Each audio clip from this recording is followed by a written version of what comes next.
سے میں کہہ رہا ہوں کہ ایک وقت آئے گا کہ جب یہ چیز ریباؤنڈ کرے گی.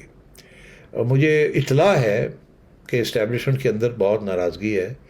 یہ جو جس طریقے سے ان کو اٹیک کیا جا رہا ہے ذات کے اوپر، اور دن رات یہ ہو رہا ہے اور کھلے عام ہو رہا ہے. یہ آج تک تاریخ میں، پاکستان کی تاریخ میں ایسے نہیں ہوا.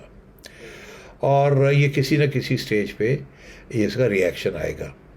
اور میری اطلاع تھی کہ اس پہ باتیں ہو رہی تھیں کہ ری ایکشن ہونا چاہیے، نہیں ہونا چاہیے، کیا ہونا چاہیے.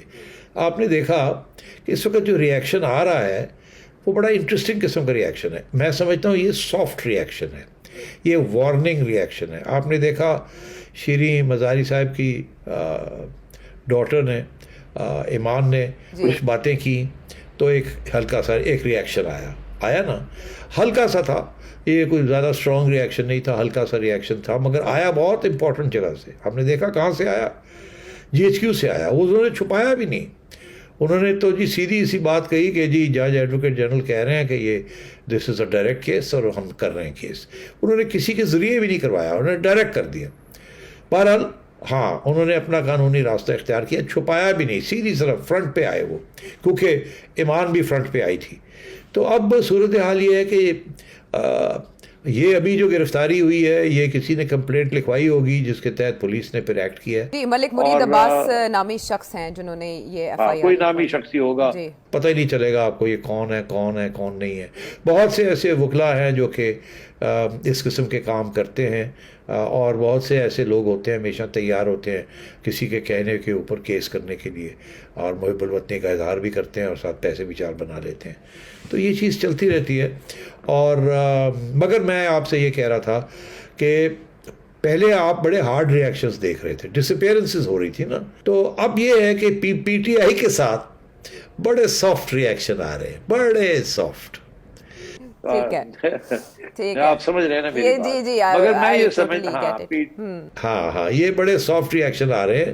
اور مگر میں یہ پریڈکٹ کرتا ہوں کہ یہ سافٹ ری ایکشن ہارڈ ہو جائیں گے اگر PTI اسی موقف پہ ڈٹی رہی اور اسی طریقے کے ساتھ فوج کے لیڈرز کی اور فوج کی توہین کرتی رہی اور گالی گلوچ پہ آئی رہی. کہ یہ کہتے ہیں جس طریقے سے پہلے ریٹائرڈ لوگوں نے باتیں کرنی شروع کر دی، پھر اس کے بعد ابھی تک تو ایسی بات ہے کہ ایک DGI جنرل شجاع پاشا صاحب کی کو کسی نے میک اپ کر کے کسی بندے کو اور کھڑا کر دیا اور کہا کہ جی میں جنرل شجاع پاشا ہوں اور ایکس DGI، اور انہوں نے کہا ٹھیک ٹھاک گالی گلوچ کی اور نام لے کے باتیں کی، بغاوت کی کہ فوج کے اندر بغاوت ہو. لیکن ظہیر الاسلام صاحب تو سامنے آئے نا، وہ تو باقاعدہ جیسے میں خطاب کرتے مگر انہوں نے کوئی گالی گلوچ نہیں، گالی گلوچ اسلام صاحب نے گالی گلوچ نہیں. جی، انہوں نے صرف اپنی حمایت کی ہے اور ہدایت دی ہے.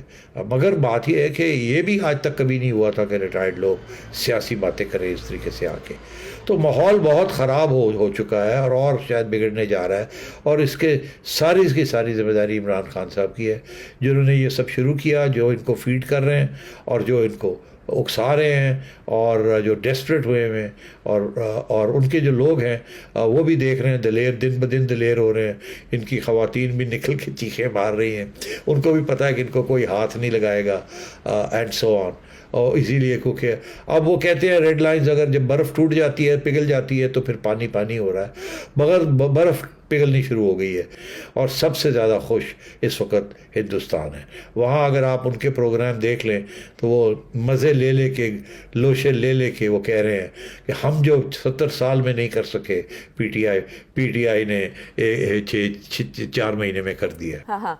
YouTube پر گوگلی نیوز دیکھنے کے لیے youtube.com کی سرچ بار میں گوگلی نیوز TV ٹائپ کریں. گوگلی نیوز کے پیج پر سرخ رنگ کے سبسکرپشن والے بٹن پر کلک کرنا نہ بھولیے. YouTube پیج پر اپلوڈ ہونے والی ویڈیوز سے باخبر رہنے کے لیے بیل آئیکن پر کلک کیجیے. آپ کو ہر نئی ویڈیو کے بارے میں نوٹیفیکیشن موصول ہو جائے گا.